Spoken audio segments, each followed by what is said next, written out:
दोस्तों मैं सत्यम मिश्रा आप सभी का टेक लर्नर्स के यूट्यूब चैनल पे स्वागत और अभिनंदन करता हूं। दोस्तों आज मेरे द्वारा जो आप सभी के लिए प्रैक्टिस सेट चलवाया जा रहा है यूपी टेट और सी टेट का कंबाइंड प्रैक्टिस सेट है। वह प्रैक्टिस सेट नंबर दोस्तों आज 25 लेके आया हूं, जो कि आपके एग्जाम के दृष्टि से बहुत ज़्यादा महत्वपूर्ण है। दोस्तों 90 नंबर की तैयारी दोस्तों आप सभी के मैं करवा रहा हूँ इस प्रैक्टिस सेट के जरिए, और जो एकदम बिल्कुल मुफ्त में है दोस्तों। ठीक है, और बस आपको एक काम करना है, चैनल को सब्सक्राइब करना है, वीडियो को शेयर करना है। चलिए स्टार्ट करते हैं। आज की क्लास का पहला प्रश्न है दोस्तों, देखिएगा कि भाषा शिक्षण की पद्धति नहीं है। भाषा शिक्षण की पद्धति कौन सी इसमें से नहीं है। दोस्तों आप प्रश्न में नहीं को ध्यान दीजिएगा, हमेशा नहीं के चक्कर में दोस्तों हाँ का जवाब दे के लोग चले आते हैं। तो आपको इस नहीं पे जब भी आपके क्वेश्चन पेपर में नहीं दिखे तो आप उसको टिक कर लीजिए। ठीक है, तो इसमें से भाषा शिक्षण की पद्धति नहीं है किंडरगार्टन पद्धति, मॉन्टेसरी, डैकराली या अभिक्रमित अनुदेशन। तो भाषा शिक्षण की पद्धति नहीं है क्या?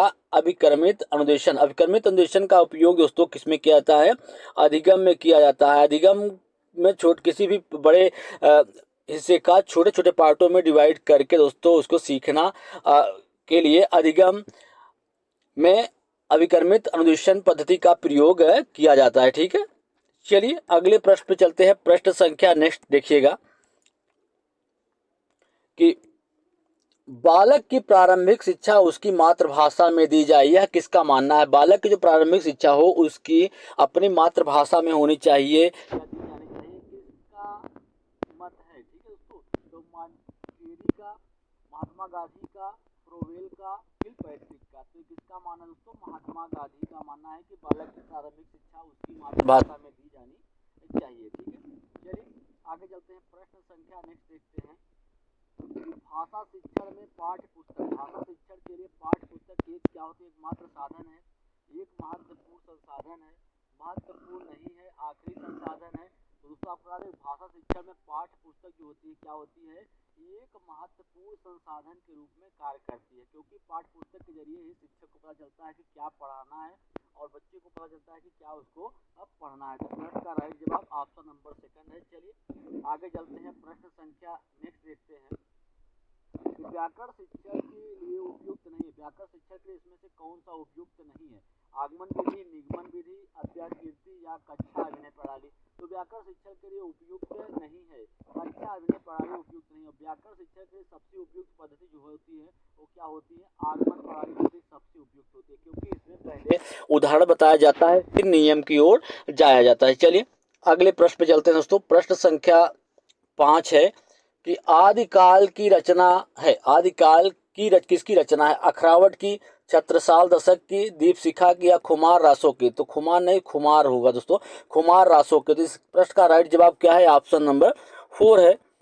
चलिए अगले प्रश्न पे। प्रश्न संख्या नेक्स्ट है कि समष्टि का विलोम शब्द बताइए। व्यष्टि, निर्मूल, वृद्धि या विघटन। तो समष्टि का जो विलोम शब्द या अपोजिट शब्द होता है दोस्तों क्या होता है? व्यष्टि होता है। ठीक है, तो इस प्रश्न का राइट जवाब क्या हो जाएगा? ऑप्शन नंबर फर्स्ट होगा। और निर्मूल का क्या होता है? विलोम समूल होता है। और वृद्धि का क्या होता है? विलोम शब्द हास होता है। और विघटन का विलोम शब्द क्या होता है? संगठन होता है। इसी तरीके से दोस्तों आपको बता दें कि रात का विलोम दिन होता है, राजा का विलोम रंक होता है। ठीक है, तो इस तरीके से ढेर सारे विलोम शब्द होते हैं। प्रश्न लेने का उद्देश्य ये है कि आपके एग्जाम में विलोम शब्द से भी प्रश्न आपके पेपर में पूछे जाते हैं। चलिए आगे चलते हैं। प्रश्न संख्या नेक्स्ट पे यहाँ आप देख पा रहे हैं कि रमणी में कौन सा प्रत्यय है? प्रत्यय ऐसे शब्दांश होते हैं जो कि किसी भी शब्द के अंत में जुड़ के उसका अर्थ परिवर्तित कर दे, वो क्या कहते हैं? प्रत्यय कहलाते हैं। ठीक है, प्रत्यय रमणी में कौन सा प्रत्यय लगा हुआ है? अनिया, इया या रम या ड़ी। तो इसमें अनिया प्रत्यय का प्रयोग हुआ है। तो इस प्रश्न का राइट जवाब क्या हो जाएगा? ऑप्शन नंबर फर्स्ट इसका राइट जवाब होगा। चलिए अगले प्रश्न। प्रश्न संख्या नेक्स्ट है, यहाँ पे देखिएगा कि प्रश्न संख्या नेक्स्ट क्या करा कि श्री गुरु चरण सरोज रज निज मन मुकुट सुधार वर्णव रघुवर विमल जस जो दायक फल चार। छंद है, इसमें पूछ रहा है कि इसमें कौन सा छंद है? दोहा है, सोठा है, रोला है या बरबय है। दोस्तों आपको बता दें कि इसमें किस छंद का प्रयोग हुआ है? दोहा का प्रयोग। दोहा के पहले दूसरे चरण में 13 मात्राएं होती है, दूसरे चौथे में 11 मात्राएं होती हैं। तो इसका राइट जवाब ऑप्शन नंबर फर्स्ट है। कभी कभी पूछ लेता है कि दोहे का उल्टा कौन होता है, तो दोहे का उल्टा सोरठा होता है। चलिए आगे चलते हैं, प्रश्न संख्या नेक्स्ट देखिएगा कि अभ्यागत शब्द में उपसर्ग है। अभ्यागत शब्द में कौन सा उपसर्ग है? सबसे पहले पता होता है उपसर्ग क्या होता है। उपसर्ग ऐसे शब्दांश होते हैं जो कि किसी शब्द के शुरू में जुड़ के या आदि में जुड़ के उसका अर्थ परिवर्तित कर दे, वो क्या कहलाते हैं? उपसर्ग कहलाते हैं। उपसर्गों की टोटल संख्या 22 होती है। अभ्यागत में कौन सा उपसर्ग लगा हुआ है? अभ्यागत का अगर हम विच्छेद करते हैं तो दोस्तों हम पाते हैं कि अभि प्लस आगत, अभि प्लस आगत इसका विच्छेद होता है। और इसमें दोस्तों अभी जो है क्या है? उपसर्ग है। इस प्रश्न का राइट जवाब क्या है? ऑप्शन नंबर फर्स्ट है। चलिए आगे चलते हैं, प्रश्न संख्या नेक्स्ट देखिएगा। यह दिया है कि छत से ईंट गिरी, वाक्य में कौन सा कारक है? कारक दोस्तों कितने होते हैं? कारक 8 होते हैं। और कौन कौन से होते हैं? कर्ता, कर्म, करण, संप्रदान, अपादान, अधिकरण, संबोधन, ये सभी क्या होते हैं? कारक होते हैं।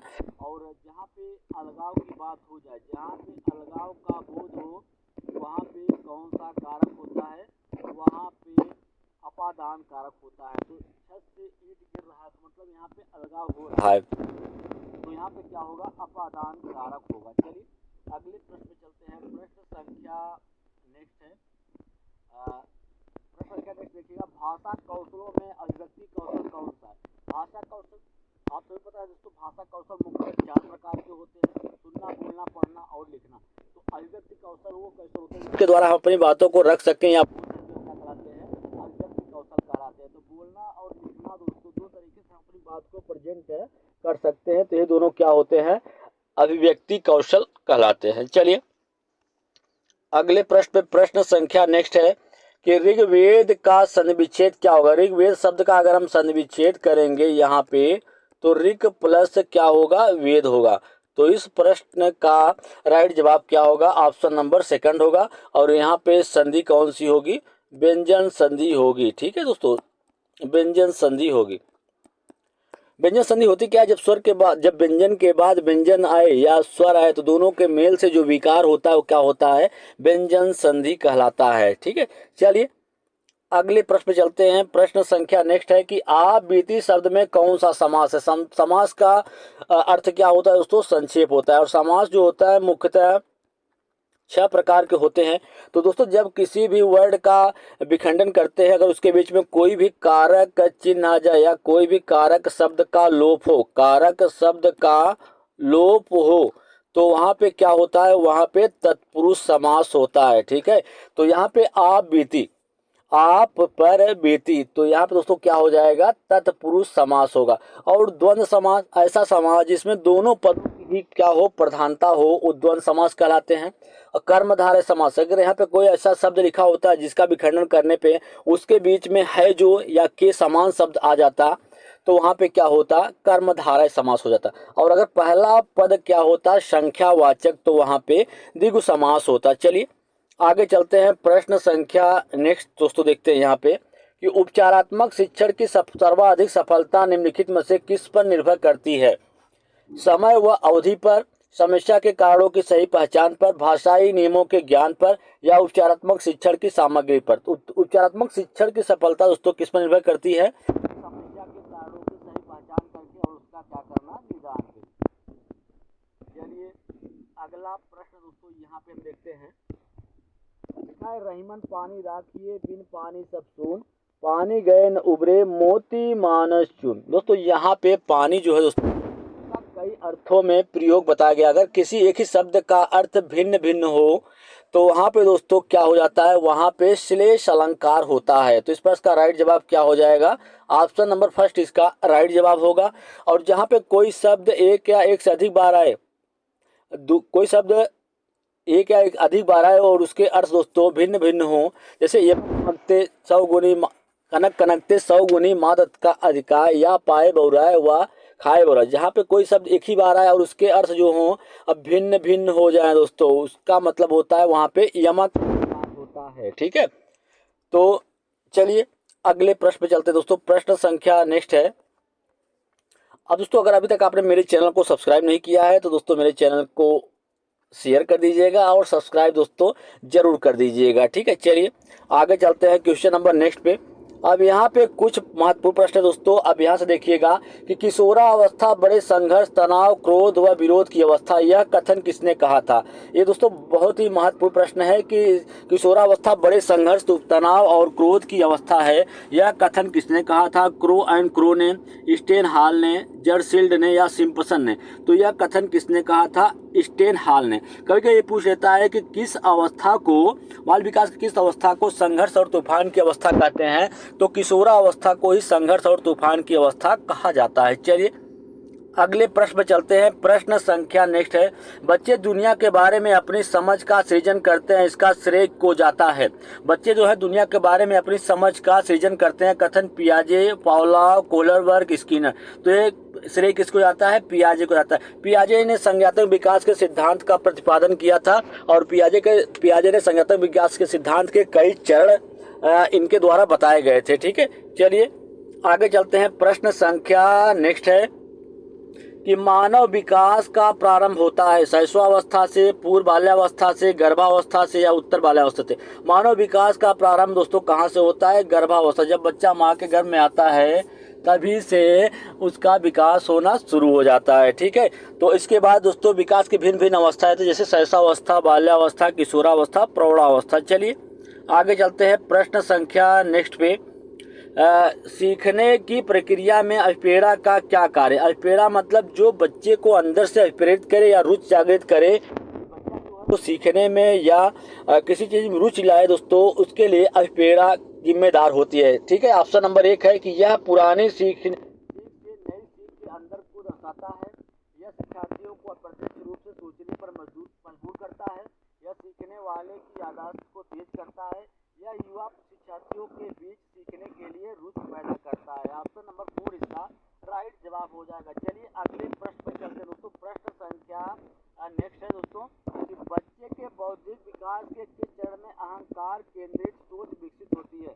संवेदी पेशिक अवस्था, पूर्ण संक्रियात्मक अवस्था, मूल संक्रियात्मक या औपचारिक संक्रियात्मक अवस्था।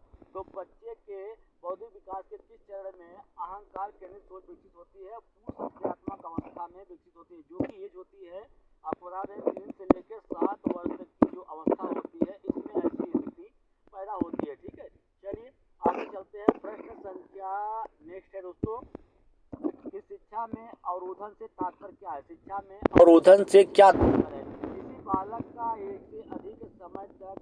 एक वर्ष से अधिक समय तक एक ही कक्षा में रहना, बालक द्वारा विद्यालय न जाना, बालक द्वारा विद्यालय में प्रवेश न लेना, बालक द्वारा विद्यालय छोड़ देना। तो शिक्षा में अवरोधन मतलब रुकावट से तात्पर्य है कि किसी बालक का 1 वर्ष से अधिक एक ही कक्षा में पढ़े रहना। ठीक है, चलिए आगे चलते हैं। प्रश्न संख्या नेक्स्ट देखते हैं दोस्तों। विशेष आवश्यकता वाले बच्चों को शिक्षा प्रदान करनी चाहिए। विशेष आवश्यकता वाले जो बच्चे होते हैं, जैसे मूक बाधित हो या कोई मतलब उनको कोई को जिसको विशेष आवश्यकता की जरूरत हो, ऐसे बच्चों को शिक्षा प्रदान करनी चाहिए। विशेष स्कूलों में विशेष बच्चों के लिए विकसित विधियों द्वारा, विशेष स्कूलों में विशेष शिक्षकों द्वारा या अन्य समान बच्चों को बता दें कि विशेष आवश्यकता वाले बच्चों को शिक्षा प्रदान करनी चाहिए। और किसके जरिए, यहाँ पे आपको बता दें कि अन्य बच्चों के साथ ही प्रदान करनी चाहिए। समावेशी शिक्षा कहती है कि सभी बच्चों का बिना किसी भेदभाव का स्वागत करना। ठीक है, चलिए अगले प्रश्न पे चलते हैं दोस्तों। प्रश्न संख्या नेक्स्ट है कि शिक्षा के क्षेत्र में पाठ्यक्रम शब्द का अर्थ क्या है। स्कूल के समग्र कार्यक्रम जो छात्रों को प्रत्येक दिन के आधार पर अनुभव होते हैं, शिक्षण की विधि और सिखाई जाने वाली सामग्री, कक्षा में उपयोग की जाने वाली पाठ सामग्री, मूल्यांकन प्रक्रिया। शिक्षा के क्षेत्र में पाठ्यक्रम शब्द का अर्थ है कि स्कूल के समग्र कार्यक्रम जो छात्रों को प्रत्येक दिन के आधार पर अनुभव होते हैं। चलिए अगले प्रश्न दोस्तों। प्रश्न संख्या नेक्स्ट है कि निम्नलिखित में से प्रमुख ग्रंथि किसे कहते हैं। पीयूष ग्रंथि, हाइपोथैलेमस ग्रंथि, थायराइड ग्रंथि या उपयुक्त सभी। तो प्रमुख ग्रंथि ऐसी ग्रंथियां होती है जो सभी ग्रंथियों को कंट्रोल करती हैं, उन्हें आधिकारिक ग्रंथि भी कहते हैं। तो इस प्रश्न का राइट जवाब क्या होगा, ऑप्शन नंबर फर्स्ट होगा। चलिए आगे चलते हैं। प्रश्न संख्या नेक्स्ट है दोस्तों कि बच्चे जो होते हैं, बच्चे दुनिया के बारे में अपनी समझ का सृजन करते हैं, श्रेय किसको जाता है, पियाजे को जाता है। चलिए आगे चलते हैं दोस्तों अगले प्रश्न पे। प्रश्न संख्या नेक्स्ट है कि विकास कभी न समाप्त होने वाली प्रक्रिया या विचार निम्नलिखित में से किससे संबंधित है? निरंतरता के सिद्धांत से, अंतर संबंध के सिद्धांत से, अन्योन क्रिया के सिद्धांत से या एकीकरण के सिद्धांत से? तो विकास कभी न समाप्त होने वाली प्रक्रिया होती है, मतलब जो विकास होता है निरंतर चलता रहता है। कभी दोस्तों विकास जो होता है कि शैशवावस्था में, फिर बाल्यावस्था में, फिर किशोरावस्था में, फिर प्रौढ़ावस्था, मतलब किसी न किसी रूप में दोस्तों हर एक समय चलता ही रहता है, इसलिए इसे क्या कहते हैं? निरंतरता का सिद्धांत कहा जाता है। चलिए अगले प्रश्न पे चलते हैं दोस्तों। प्रश्न संख्या यहाँ पे नेक्स्ट है कि समस्या समाधान का प्रथम चरण क्या होता है? परिकल्पना का निर्माण करना, समस्या की पहचान करना, आंकड़ा संग्रह करना या परिकल्पना का परीक्षण करना? तो समस्या समाधान का जो पहला चरण होता है वो क्या होता है? समस्या की पहचान करना, ठीक है। फिर उसके बाद परिकल्पना का निर्माण करना, फिर आंकड़ा संग्रह करना, फिर परिकल्पना का प्रशिक्षण करना। चलिए अगले प्रश्न पे चलते हैं। प्रश्न संख्या दोस्तों नेक्स्ट है कि कीर्तिका जो है, कीर्तिका जो घर पर ज़्यादा बात नहीं करती है, स्कूल में बहुत बातें करती है, दर्शाता है कि उसके जो बात करने का जो तरीका है उसको घर में पसंद नहीं, लेकिन उसके जो विचार हैं वो स्कूल में स्वीकार किए जा रहे हैं, इस कारण से वहाँ पे वो ज़्यादा बात कर पाती है। उसके विचारों को स्कूल में स्वीकार किया जा रहा है, इस कारण से वहाँ पे ज़्यादा बात कर पाती है। चलिए अगले प्रश्न पे चलते हैं। प्रश्न संख्या नेक्स्ट है कि को अभिप्रेरित शिक्षण का संकेत माना जाता है। अभिप्रेरित शिक्षण का संकेत माना जाता है जहाँ पे छात्रों द्वारा शिक्षक की बात की जाए, अपने प्रश्न पूछे जाए, उसे ये मानता है कि बच्चा जो है वो आंतरिक रूप से अभिप्रेरित है, उत्सुक है जानने के लिए चीज़ों को, ठीक है। कक्षा में अधिकतम उपस्थिति में, कक्षा में पूर्ण निस्तंभता को शिक्षक द्वारा दिया गया उपचारात्मक कार्य, छात्रों द्वारा प्रश्न पूछने को ही क्या कहते हैं? अप्रेरित शिक्षक का संकेत माना जाता है। चलिए अगले प्रश्न चलते हैं दोस्तों। प्रश्न संख्या नेक्स्ट है, बच्चों के संज्ञानात्मक विकास को सबसे अच्छे तरीके से कहाँ पे परिभाषित किया सकता है? खेल का मैदान, घर, ऑडिटोरियम या विद्यालय एवं कक्षा में? तो बच्चे के संज्ञानात्मक विकास को अच्छे तरीके से कहाँ पे परिभाषित किया सकता है? विद्यालय एवं कक्षा कक्ष में। चलिए आगे चलते दोस्तों। प्रश्न संख्या नेक्स्ट है। अब यहाँ से दोस्तों कुछ महत्वपूर्ण प्रश्न हैं जो कि आपके पर्यावरण अध्ययन के हैं। एशिया का सबसे बड़ा पशु मेला आयोजित किया जाता है हरिद्वार में, पुष्कर में, सोनपुर में या नासिक में? तो एशिया का सबसे बड़ा पशु मेला कहाँ पे आयोजित होता है? सोनपुर में। सोनपुर कहाँ पड़ता है? बिहार में पड़ता है। और ये जो मेला होता है दोस्तों, एशिया का जो पशु मेला होता है, ये कब आयोजित होता है? नवंबर से दिसंबर के मंथ में आयोजित किया जाता है, ठीक है। चलिए अगले प्रश्न पे चलते हैं। प्रश्न संख्या नेक्स्ट है दोस्तों कि निम्नलिखित में से कौन सा पादप हार्मोन फलों के पकाने में मदद करता है? पादप हार्मोन कौन सा होता है जो कि फलों को पकाने में मदद करता है? ऑक्सिन, साइटोकाइनिन, जेब्रिलिन या एथिलीन? तो एथिलीन जो होता है दोस्तों ये फलों को पकाने में मदद करता है। ये सभी पादपों में उपस्थित रहता है और पादपों में पाया जाता है और गैसीय अवस्था में रहता है, ठीक है, गैसीय अवस्था में रहता है। चलिए अगले प्रश्न पे। प्रश्न संख्या नेक्स्ट दोस्तों देखिएगा, सभी प्रश्न आपके परीक्षा के दृष्टि से महत्वपूर्ण हैं। प्रश्न संख्या नेक्स्ट है कि पृथ्वी पर जलवायु परिवर्तन का कारण बनने वाली मानवीय गतिविधियों में से क्या शामिल है? जंगलों का जलना, कृषि गतिविधियां, एरोसोल के डिब्बे का उपयोग करना, उपरोक्त सभी दोस्तों सभी चीजें क्या हैं? पृथ्वी पर जलवायु परिवर्तन के जिम्मेदार सभी के द्वारा क्या होता है? प्रदूषण होता है दोस्तों, प्रदूषण। और प्रदूषण के कारण ही जलवायु क्या होती है? परिवर्तित होती है। चलिए अगले प्रश्न में। प्रश्न संख्या नेक्स्ट है कि मलेरिया का पता निम्नलिखित में से किसकी उपस्थिति के लिए रक्त का परीक्षण करके लगाया जा सकता है?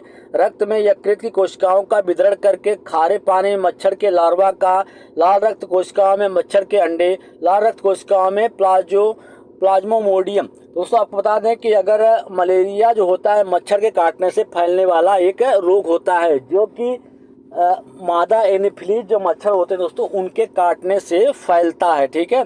और रक्त की खोज किसने किया था? कार्ल लैंडस्टीनर द्वारा रक्त की खोज की गई थी। और रक्त में दोस्तों अगर रक्त की कोशिकाओं में अगर प्लाज्मोडियम पाया जाता है तो इसका मतलब क्या होता है कि उस व्यक्ति को क्या है?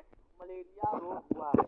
और मलेरिया रोग के उपचार सिकुड़ा जो होता है उसकी छाल से किया जाता है। चलिए अगले प्रश्न चलते हैं। प्रश्न संख्या नेक्स्ट है कि पृथ्वी के वायुमंडल में सबसे अधिक मात्रा में पाई जाने वाली गैस। तो पृथ्वी के वायुमंडल में सबसे अधिक मात्रा में पाई जाने वाली गैस नाइट्रोजन होती है, उसके बाद आपका ऑक्सीजन होता है, फिर आपका आर्गन होता है और उसके बाद कहीं जाके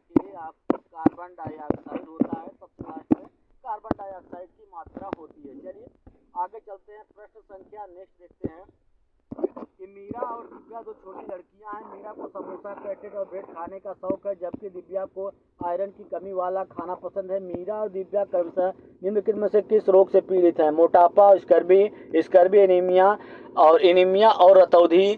मोटापा और एनीमिया। दोस्तों यहाँ पे स्कर्वी के लिए कोई चर्चा ही नहीं है कि स्कर्वी से बीमारी है, ठीक है। तो मोटापा और एनीमिया से दोनों क्या हैं? ग्रसित हैं।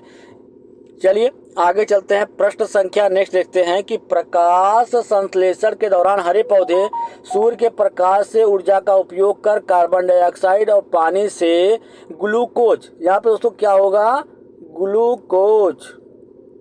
पता है प्रकाश संश्लेषण क्रिया क्या होती है दोस्तों? आप सभी को पता नहीं, बता देते हैं कि प्रकाश संश्लेषण के द्वारा ही जो अपने भोजन का निर्माण करते हैं। इसका राइट जवाब क्या होगा? ऑप्शन नंबर 4 हो जाएगा। चलिए अगले प्रश्न चलते हैं। प्रश्न संख्या नेक्स्ट है कि ग्रामीण क्षेत्रों में गोबर का उपयोग झोपड़ियों के फर्श और दीवारों के लेपन के लिए किया जाता है, क्योंकि उन्हें चिकना और साफ बनाने के लिए, उन्हें रुख बनाकर घर्षण को बढ़ाने के लिए, फर्श को प्राकृतिक रंग देने के लिए या कीड़ों को दूर रखने के लिए। तो ऐसा किया जाता है कीड़ों को दूर रखने के लिए, ताकि कीड़े जो हैं वो दीवार के पास न आए। चलिए आगे चलते हैं क्वेश्चन नंबर नेक्स्ट पे।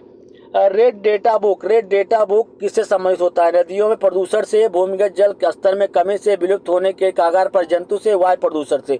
तो रेड डेटा बुक ऐसे बुक होते हैं जो सभी ऐसे जीव जो है विलुप्ति के कगार पे हैं, उनका रिकॉर्ड रखा जाता है ऐसी बुक में, ठीक है। चलिए आगे चलते हैं। प्रश्न संख्या नेक्स्ट है दोस्तों कि विश्व पर्यावरण दिवस कब मनाया जाता है? 5 जून को, 5 अप्रैल, 5 दिसंबर, 5 अक्टूबर। विश्व पर्यावरण दिवस 5 जून को मनाया जाता है। पहली बार 1974 में मनाया गया था। एक ही पृथ्वी, और थीम क्या था दोस्तों? एक ही पृथ्वी थीम था, ठीक है। और 2022 का भी थीम जो था ये सेम ही था। तो इस प्रश्न का राइट जवाब क्या है? Option number first. दोस्तों आज के लिए इतना ही। अगर आपको मेरा वीडियो अच्छा लगे तो लाइक, शेयर और सब्सक्राइब दोस्तों जरूर